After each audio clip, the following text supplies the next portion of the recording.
Welcome to the Old Time Radio Westerns. I'm your host, Andrew Rhynes, and I'm excited to bring you another episode.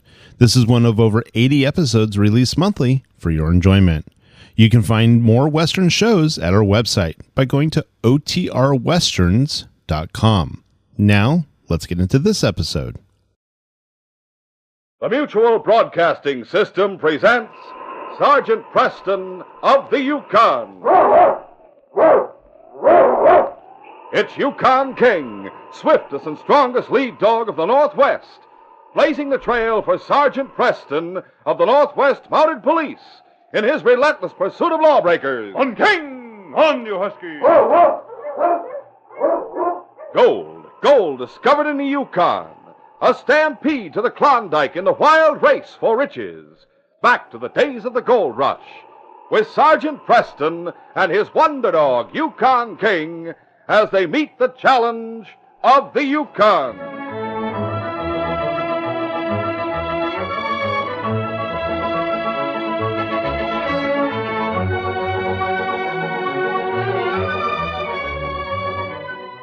Here's a Mutual note for you.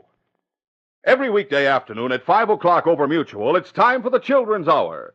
There are programs for all lovers of thrilling exploits and daring adventures. Imaginative trips into a world of excitement for all kids from 6 to 60.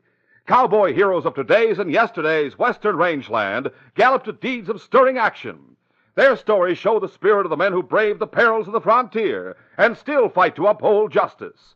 You can hear true-to-life tales of men who face danger and hardship in out-of-the-way places in the world and whose lives are inspiring examples of courage. Exciting fiction characters bring their share of daredevil exploits with secret disguises and modern machines used in the never-ending battle against evildoers. The doors open to thrilling adventures every weekday afternoon when Mutual's popular children's heroes take to the air. Young imaginations delight in these programs that bring a world of daring action to colorful life. They're all heard on Mutual every weekday over most of these stations.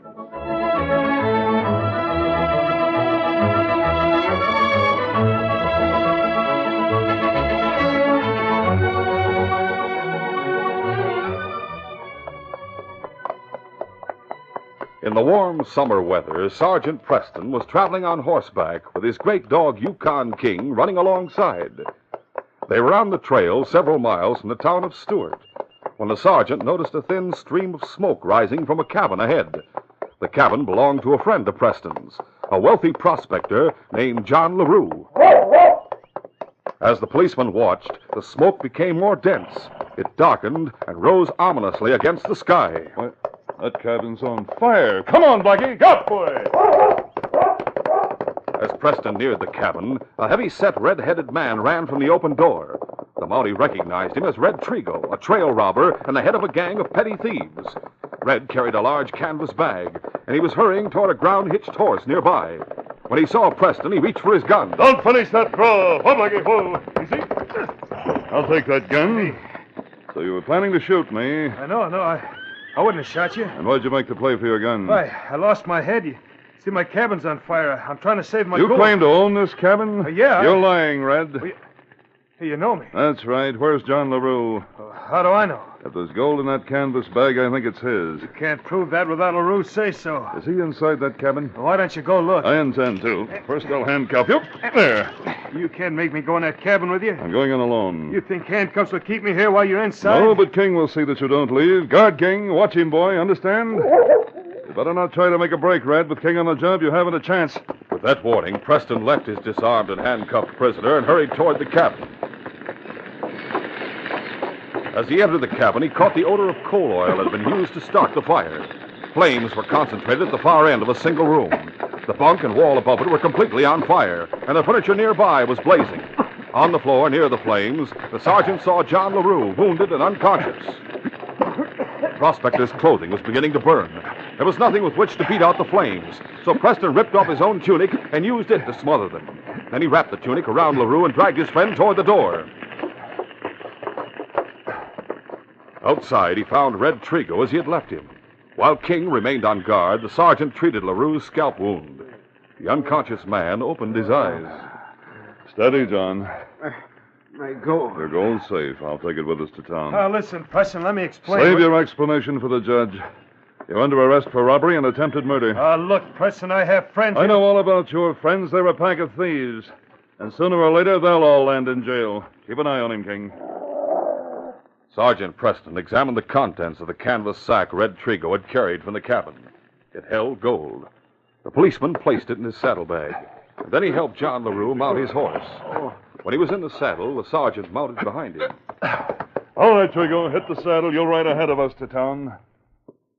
When they reached the town of Stewart, Sergeant Preston went directly to the jail. 2 cells occupied one end of the long room. A cot, a desk, and a couple of chairs comprised the office. A moment after the guard had placed Red Trigo behind bars, Dr. Spruce hurried into the office. He was carrying a sealskin bag, which he placed on the floor beside the cot. I saw you ride past my place holding LaRue in your saddle, Sergeant. I knew the man was hurt, so I figured I'd be needed. How bad is that scalp wound, Doc? From the looks of it, LaRue's lucky to be alive. I wouldn't be if it weren't for Sergeant Preston. As soon as I've bandaged LaRue's head, I'll take care of those burns on your hands and arms, Sergeant. Oh, they're not serious, Doc. From the looks of your clothing, I'd say a burning building must have fallen on you. It wasn't quite that bad, but LaRue's cabin has burned to the ground. What happened to your uniform? Well, I used the tunic to beat out the flames on John's clothing. Fire and sparks ruined the trousers. I'm sorry about your uniform, Sergeant, but I'll make it up to you. Now I've got to be on my way. Where do you think you're going? To meet Captain Ray in Templeton. He's leaving for the States next week, and he's going to take my gold home to my family. You trust the captain with your gold? I trust him with my life. We've been friends for years. I'll leave as soon as you've patched me up, Doc. You're not going any farther than my place. You'll need a lot of care for a week or so. But I've got to get to Templeton. You'll never make it, so you might as well forget about it. Well, I'm going to Templeton to investigate the operations of Trigo's gang. When I leave here, I'll take your gold with me and deliver it to Captain Ray, if you like. Sergeant, I'm already indebted to you. I hate to ask you. You didn't ask, John. I offered, so forget it. Doc, has Constable Baker reached town? No, is he supposed to come here? Yes, he's to be stationed here in Stewart. Doggone, that's good news. We need an officer here. Well, John, that bandage is set. Now it's your turn, Sergeant Preston. Dr. Spruce applied soothing ointment to Sergeant Preston's hands and arms. And then, leaving the guard on duty in the jail, the Mountie and the doctor moved John LaRue to the doctor's home. With his patient comfortably settled, the doc turned his attention to the gold Sergeant Preston had carried into the bedroom. Sakes alive, John. You've a small fortune here. I am very glad that Sergeant Preston's taking it to Captain Ray. Trigo nearly killed you to get that gold. If it isn't generally known that I've taken the gold with me, there may be another attempt to steal it. That's what I think, Sergeant. Of course, John will be safe when Constable Baker arrives. But he isn't here yet. There's no telling what might happen before he reaches town. You're right, Doc. I'll leave King to stand guard until the constable arrives. Well, that'd be great, if you can spare him. Of course. I'll be back this way in a week or so. I'll pick him up then. I appreciate that, Sergeant. I have more than LaRue to worry about. My wife and children are in the house, and there have been a lot of robberies around here. If someone tries to break I in... understand, Doc. I think Red Trigo is responsible for those robberies. Have you questioned him about the men who are supposed to work with him? I questioned him on the way to town. Did he talk? No, but I have some leads to investigate in Templeton. Well, Doc, tell Constable Baker I'm sorry I missed him. I'll tell him. What about your clothing, Sergeant? Do you have a spare uniform with you? No, I haven't, Doc.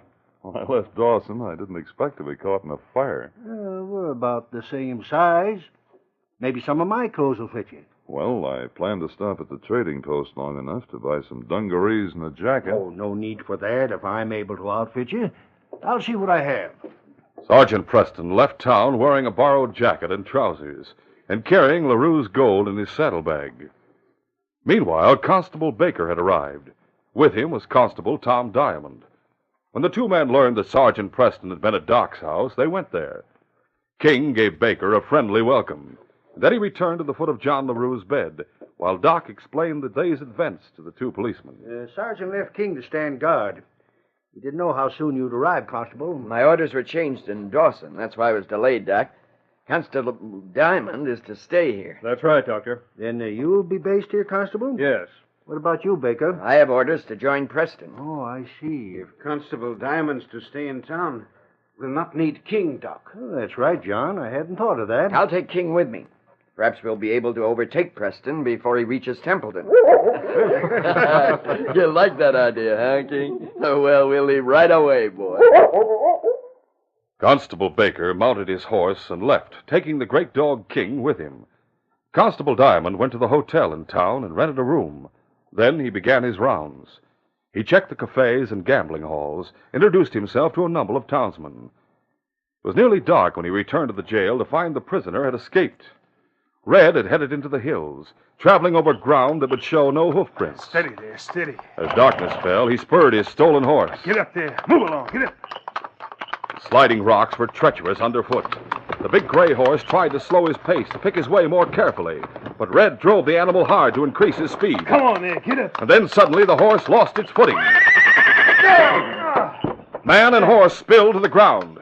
In falling, Red wrenched his ankle and twisted his knee. The sudden pain of his injuries left him gasping for breath. Then he tried to stand. The horse had already regained his footing. Red gripped the stirrup, then the pommel as he pulled himself to his feet. He mounted and gritted his teeth against the pain. Cursing the gray's stupidity, Red proceeded at a slow gait. Get up. Get up there. Get up. He traveled all night, stopping at frequent intervals to rest. It was nearly 10 o'clock the next morning when he reached a prearranged rendezvous with the three men who comprised his gang. Ho there. Ho there. Hey, Red, what happened? I've been in jail. I'm making my getaway after stealing John LaRue's gold when a Mountie named Preston captured me. Took me to jail and steward. I managed to break out. Did you steal that horse to get away from town? Yeah, and the critter threw me. I think I sprained my ankle, twisted my knee. Help me dismount, will you, Jakin? Sure, Red. Come on, lean on me. I'll take it easy. Come on, easy now. That's it. Yeah. Oh. Come on over here. All right, now sit down here. Lean back against that rock. I'll take a look at your knee and ankle. Good thing you boys are here. We've been here since daybreak yesterday. Hey, that ankle's sore, Jakin. Be careful. It looks sore, Red. It's all swollen. So you were jailed for robbery, huh, boss? Robbery and attempted murder, Monk. Hey, Red, we stayed away from murder. Yeah, I know, Crow. Figure that's why we never made a real big cleanup. From now on, we're changing our style of operation. We're going after the big money. We're through with small stuff. With a Mountie in these parts, stealing of any kind would be dangerous. Yeah, it might be. But I know where that Mountie is. Oh, hey, Jakin. I'm tying a couple of bandanas around your ankle, Red. Make them good and tight. That'll help some. You want to see a doctor? Yeah, the doctor and Stewart. I'll see him when I go back to get LaRue. What do you mean, get LaRue? He's got to die so he'll never be able to testify against me in case I'm caught later. What about the Mountie who captured you? I aim to kill Preston, too. We'll continue our adventure in just a moment.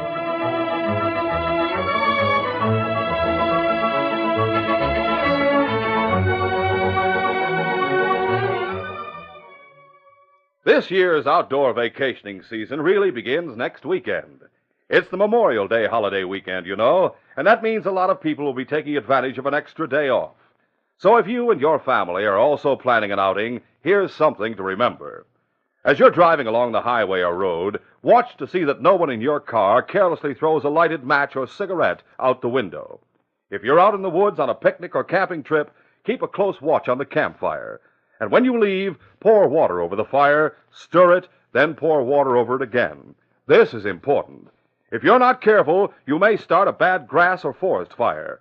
And every time there's a fire like that, it does all kinds of damage to your country's defense program. Men who could be working on defense projects have to go out and fight the fire. Valuable timber and rangeland goes up in smoke. So you be careful with fire. And be sure that everyone else around you is careful, too. Let's all help stop forest fires.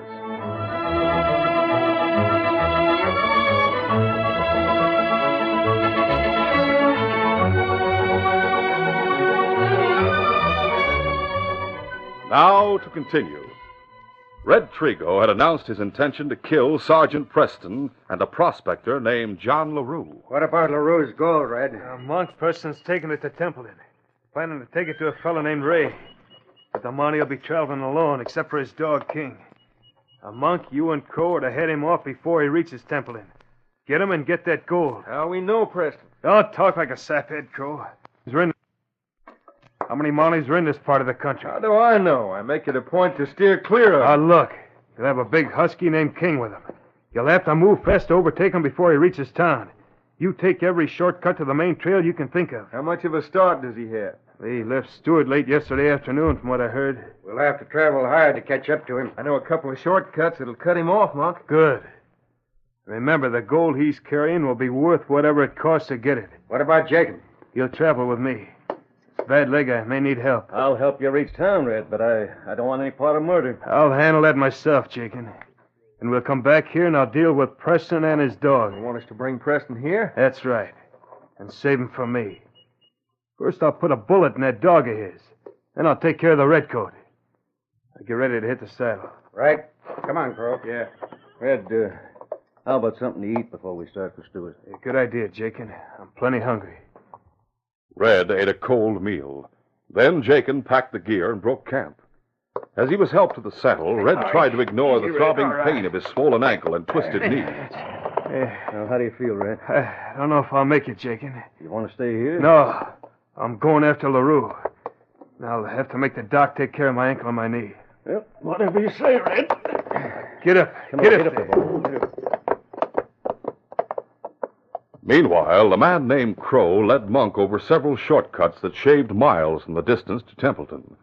It was nearly 4 o'clock in the afternoon when they came down a wooded slope at the side of the main trail. Easy, boy. As they drew rein, they saw a red-coated horseman approaching on the trail below. They grinned with satisfaction when they saw the great husky King trotting alongside the policeman's horse. Neither Crow nor Monk knew that the rider was Constable Baker. There's Preston, Monk. He has a dog with him. He's due for a surprise. That's far enough, Mountie. Stop right there. Whoa. Don't try to reach for your gun. You're covered. What's the idea? You'll find out. I'll keep him covered, Monk. You take his gun. Right. Easy, boy. You better keep that dog quiet. If he makes a fast move, I'll let him have it. Steady, King. Quiet, boy. I'll take your gun, Preston. Preston? You think I'm Preston? We know who you are. We know all about your dog. Have his gun, Crow. Good. I tell you, I'm not Preston. Preston's a sergeant. Sergeant or constable, you're Preston. What about the gold, Crow? Make sure it's in his saddlebag. What gold are you talking about? LaRue's gold. You've made a mistake. I'm carrying no gold. Hey, he's telling the truth. There's no gold in this saddlebag. What'd you do with it, Preston? You had it when you left Stewart. You two seem to have all the answers. Figure that one out. Call it, Monk. Red wants us to save the Mountie for him. Red? Red Trigo? That's right. He's our boss. He's in jail in Stewart. He didn't like it in jail. He broke out. Ah, I see. You'll come with us, Preston. When Red gets back from Stewart, he'll make you talk. Get mounted, Monk. Right. Easy, boy. Easy there. Now start moving, Mountie.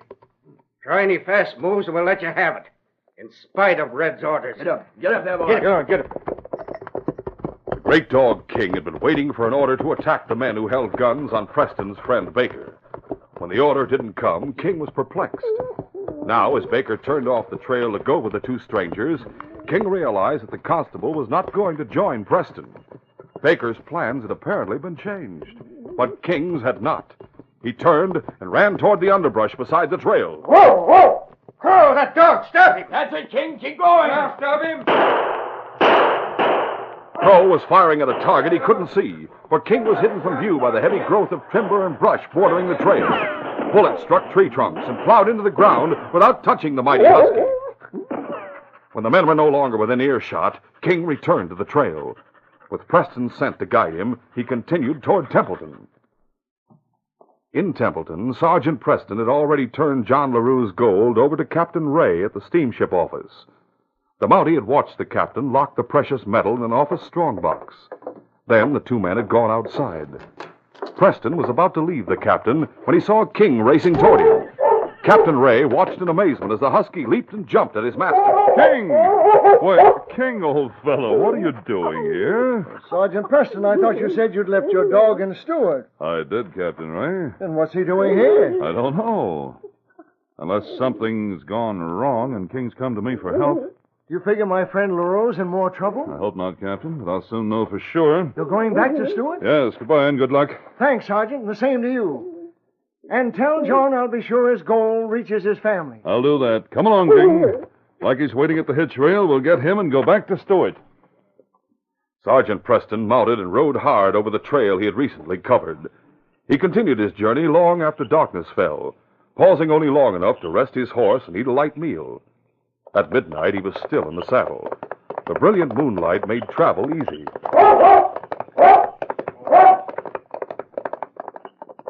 But for Red Trigo, who had a much shorter distance to cover, the trip to Stewart was far from easy. He had signaled frequent stops for rest, until finally Jakin exclaimed, You should have stayed in camp. I should be right where I am, on my way to the dock. I thought you were going after LaRue. I'm willing to forget about LaRue. If only I can get my ankle and knee taken care of. Why not let me go on to town? I'll get the doctor and bring him here. No, you don't, Jakin. You're not leaving me here. I'll keep going only long enough to get the doctor. Yeah, sure. You don't fool me. I know you're waiting your chance to head back to camp.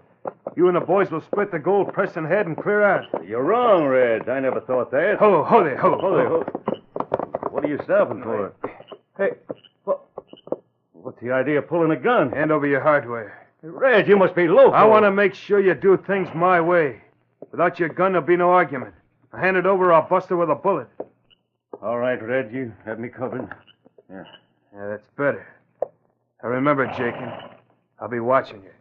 Now get up. Get up there. Get up. At daybreak, the two outlaws were a short distance from town. They were on the main trail when Jakin said, Red, we ought to get off this trail and head for the hills. It's a lot easier traveling like we are. Yeah, but you might be spotted. Now look, this critter threw me once in the hills. I don't want to risk another spill. What's that? It's a rider coming this way. Ho there. Red coat? No. Where's he coming from? From Templeton, I reckon. Holster your gun, Red, before he sees it. No need to make him suspicious. Yeah. A minute I thought it might be someone from Stewart hunting for me. Jakin and Red had taken a quick look at the approaching rider. Because he was not in uniform, neither of them recognized Sergeant Preston as a policeman. But the sergeant had recognized Red Trigo. As he moved in, Red took a closer look at the tall man astride the big black horse.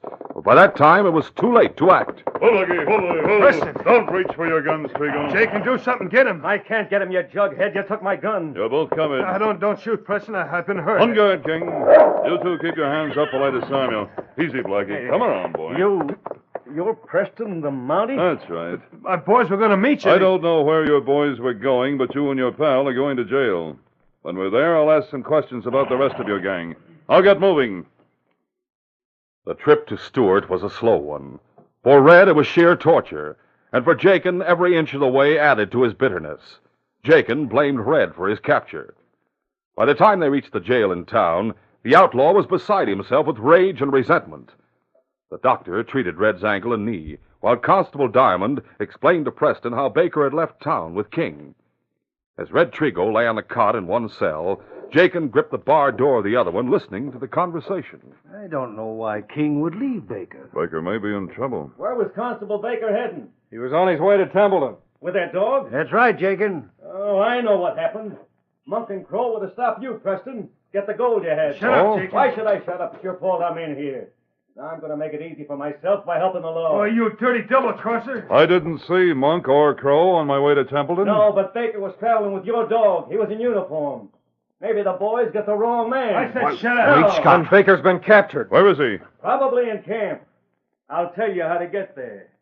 Jakin described the hidden camp in the hills and told Preston how to reach it.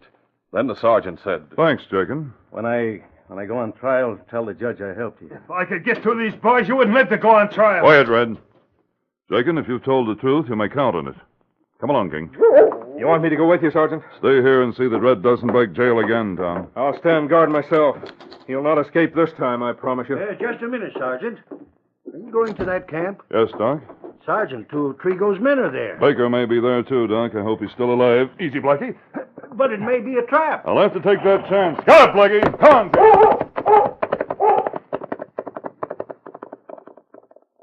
Constable Baker was tied hand and foot in the outlaw's camp. He sat with his back against a huge boulder, waiting for the return of Red Trigo. Monk and Crow were also waiting for their leader. Let's go to Stewart and look for him, Monk. You heard what he said. We'll stay here and wait. Wait this long? Well, what else can we do? Can't go to town and leave the Mountie unguarded. One of us could go. Well, go ahead if you want to. And if you meet Red, tell him Preston had no gold with him. I told you I'm not Preston. You'll change your tune when Red gets here. I'll go throw a saddle on my horse. Red may need help. Maybe. Crow walked through the heavy underbrush to the place where his horse was tethered. Through the trees, he could see the back of Monk's head as the outlaw watched their prisoner. Crow picked up his saddle and threw it on his horse. He was about to tighten the cinch when he felt the pressure of a gun barrel against his ribs. Get your hands up. Crow whirled to face the speaker, pushing Preston's gun aside. He made a grab for his own gun, but Preston drove a left to his chin.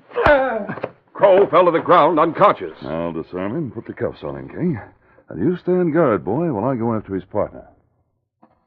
A few moments later, Preston made his way to the clearing where Baker and Monk were sitting. All set to leave, Crow? That's right. He's all set. Hey, what the... Preston! Why, you... Ow! My arm! You shouldn't have tried to draw your gun. Crow! Crow! No use calling your partner. He's already in handcuffs. Handcuffs? Yes, and I have a pair for you. I'll cut those ropes in a few minutes, Baker. Take your time, Sergeant. It's a pleasure to see these two in custody. How'd you know where to find me? Jakin told me. Chicken! Dirty squealer. Well, he's being smart, Monk. He decided to help the law. You mean he's in jail? Yes, and so is Red Trigo. There, your wrists are free. Oh, thanks. I'll take the knife and free my ankles. Where's King? Guarding Crow. If you're able to hold a gun, I'll leave you for a minute and get our other prisoner. Sure, go ahead. I'll keep an eye on Monk. Well, Monk, now you've met Preston. I told you had the wrong man. But he's out of uniform. That doesn't change his identity. So we made a mistake. And a big one, though I appreciated the compliment. I'm not often mistaken for the sergeant. Compliment. Stand beside your partner, Crow. Hi there, King. Glad to see you, fella. Monk, who is this fella? Put handcuffs on me. Says we're under arrest for abducting an officer of the law. He's Preston, Crow. Preston? Sergeant, did you say Red Trigo and Jakin are in jail? Yes, Baker. And now that we have these two, this case is closed.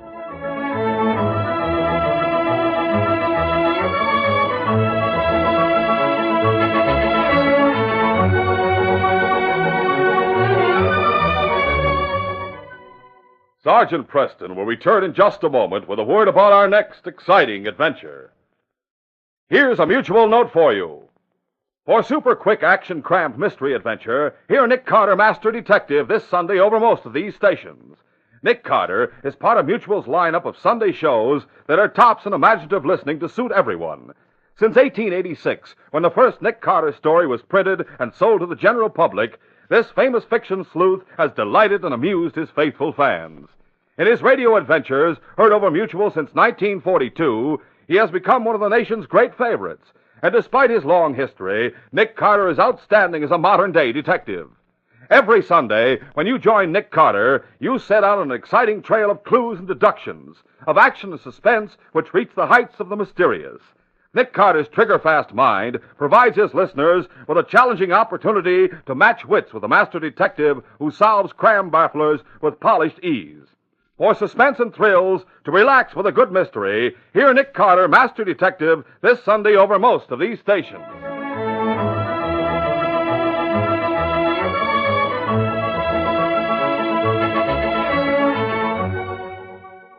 And now, here is Sergeant Preston. Sergeant Preston reporting for duty, Inspector. Sergeant, I've been advised the crooks robbed a woman in a cabin on Shelf Ridge yesterday. What'd they take, sir? A box of gold and most of the supplies from the cabin. Trail those men and bring them back, Sergeant. I'll leave right away, sir. Trailing the crooks was not difficult for Preston and King, but the Mountie little expected to run into a trap and become the target for the gunman's bullets. Be sure to hear this next exciting adventure. These radio dramas, a feature of Sergeant Preston of the Yukon Incorporated, are created by George W. Trendle, produced by Trendle Campbell Muir Incorporated, directed by Fred Flowerday, and edited by Fran Striker. The part of Sergeant Preston is played by Paul Sutton. Sergeant Preston of the Yukon is brought to you every Tuesday and Thursday.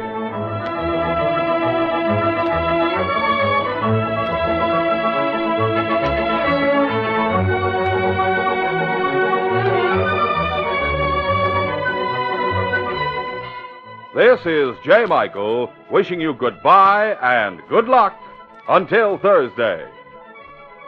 This is the Mutual Broadcasting System.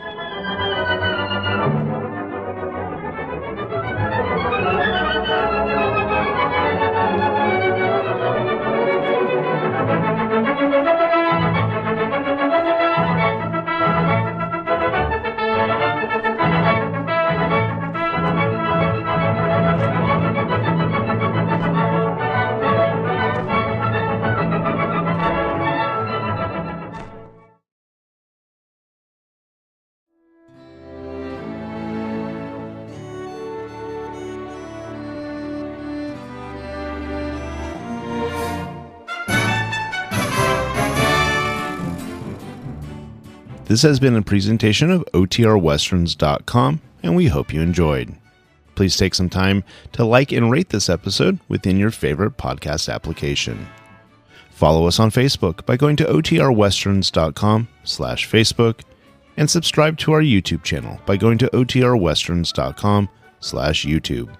Become one of our ranch hands and unlock some exclusive content. We want to thank our most recent ranch hands, Steve, who joined us recently. You too can join by going to OTRWesterns.com/donate. Send us an email, podcast@OTRWesterns.com, and you can call and leave us a voicemail, 707-986-8739. This episode is copyrighted under the attribution non-commercial share-alike copyright. For more information, go to OTRWesterns.com/copyright. Have a great day, and thanks for listening.